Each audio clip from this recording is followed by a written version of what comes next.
and welcome to Belvoir in the Know, the podcast created for the Fort Belvoir community to stay in the know on the go. I'm Command Sergeant Major Greg Kleinholz, the Garrison Command Sergeant Major. And I'm Colonel Josh Seagraves, the Garrison Commander. So good to see you today, Sergeant Major. Sir, likewise. It's been a busy day. Yes, sir.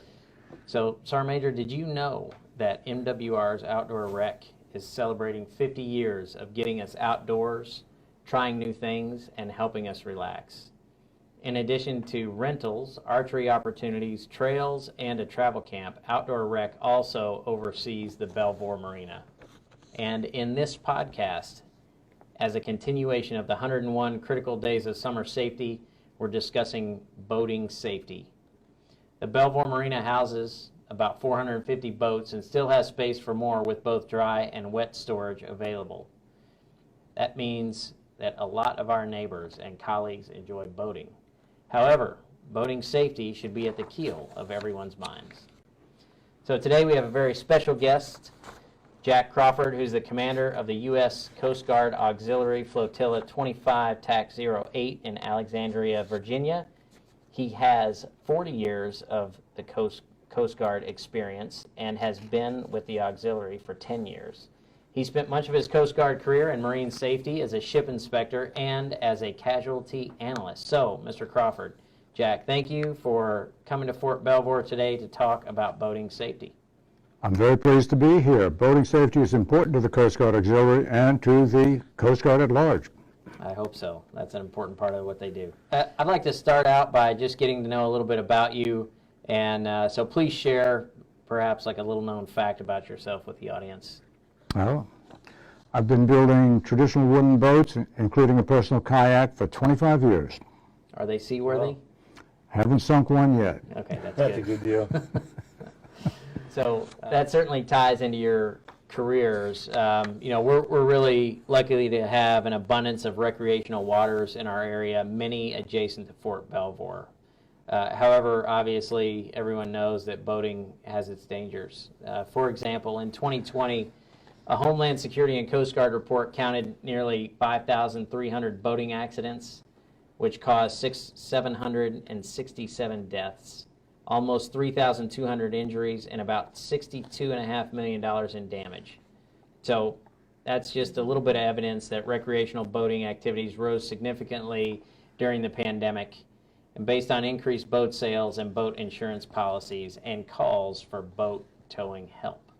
So can you expand on some of the dangers of boating that boating presents? Glad to. Boating deaths increased by 25% from 2019 to 2020. Accidents increased by more than 26%, and injuries increased by almost 25%. The important takeaways to boating safety are: wear a life jacket all the time whenever you're on any type of watercraft. As with many things, drinking doesn't mix in any way with boating, just like it doesn't mix with driving a vehicle on land. Some of the biggest challenges for local recreational boaters are other boaters who are intoxicated and don't have the capacity to maintain control of a boat. Use common sense, some of which cannot be taught. Taking a safety course and wearing a life jacket are two of the easiest ways to avoid becoming a boating safety statistic. 77% of deaths in 2020, the operator did not have a safety class. Also, in 86% of boating drownings, the victim did not wear a life jacket. Yeah, those are some staggering numbers. As a been on the water for many years, but not as an operator as a boat. And as a relatively new boat owner, I can see how these safety courses are important. So, and they're by law, right, Virginia? I mean, yes. Yeah, I mean, it's a requirement. So all three of the local jurisdictions require it. Yep. So three jurisdictions: Maryland, D.C., and Virginia. Roger that. Yep.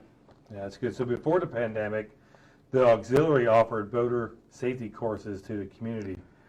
Can you tell us what the status is for future courses?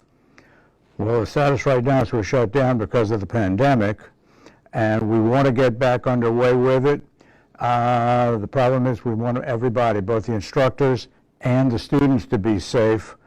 And right now, the facility we were using doesn't strike me as being safe enough. We're going to have a more pandemic-appropriate facility to teach in. This thing's not going away. Yeah. I think in the meantime, there are some courses online for boater safety and being a boater operator that are mandatory to take as well. So what are some of the common boating hazards that we should be aware of, especially ones particular to this area and these waters? Well, start by being aware of all the things going on around you while in the boat, docks, marinas.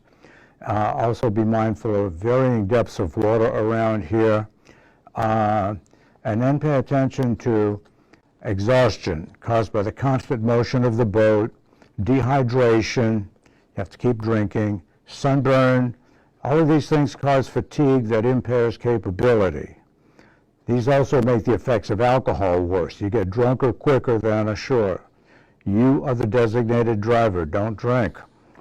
Don't underestimate the weather. It can be a very real problem. I've had it pop right on top of me. Check the forecast on the NOAA weather band on your VHF FM radio before leaving the dock, and then every couple of hours while you're out. Shallow water and bad boat drivers can ruin your day. Charts and local knowledge can identify shallow water, but all require constant attention. Boaters should avoid distractions and inattention while driving. Control your passengers' behavior and motions while the boat's moving. When the boat's moving, kids should never hang or sit over the side of the boat, particularly the bow. It's illegal and very dangerous. Last year, there were 39 deaths involving a propeller strike. The number one cause of death at a boat is drowning, 450 in 2020. Please wear a life jacket. Yeah, Jack, that's very good. I think some of these operators on the water think that it's big open, there's no one else around. So I really like the fact that you still have to be aware of your surroundings and other boaters, so thanks. Yeah, I think one of the other things, when you talk about charts and local knowledge and shallow water, like obviously a lot of tidal waters around here, so you got to understand how to read charts. I'm sure you guys, in your boaters course, you go over a lot of that basic kind of information. Oh yeah, there's a lot of basic stuff that every boater should know. Yep. So what do you, let's talk about the fun stuff, really. So we talked about kind of, safety and hazards, but let's talk about really what's important, and what do you find enjoyable about being on the water? In an odd way, it's just being there, the openness, the air, the feel of the water on the boat, the wooded shorelines, the bald eagles, the ospreys. The whole setting is just so enjoyable and so different from day to day. Yeah. Yeah, that's very good. And, it can be very surreal and peaceful out there too. So, as a relatively new, boat owner, for myself, what kind of best advice can you give myself and those other new first-time boat owners out there? First off, take a boating safety class. Second, study your boat. Know how it works. Know everything about it. Know the navigation rules and study the waters you plan to boat in. Know what you're doing and where you're doing it. Practice using your boat. Slow down.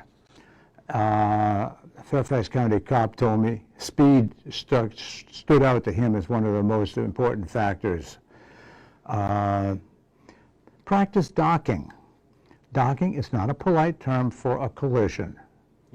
Yeah, absolutely. I tell you, those two things I pick out the most are practicing using your boat. I did that before I put anyone else on it because I want to know my boat before. That way, anyone who got on, I could, help them through the process.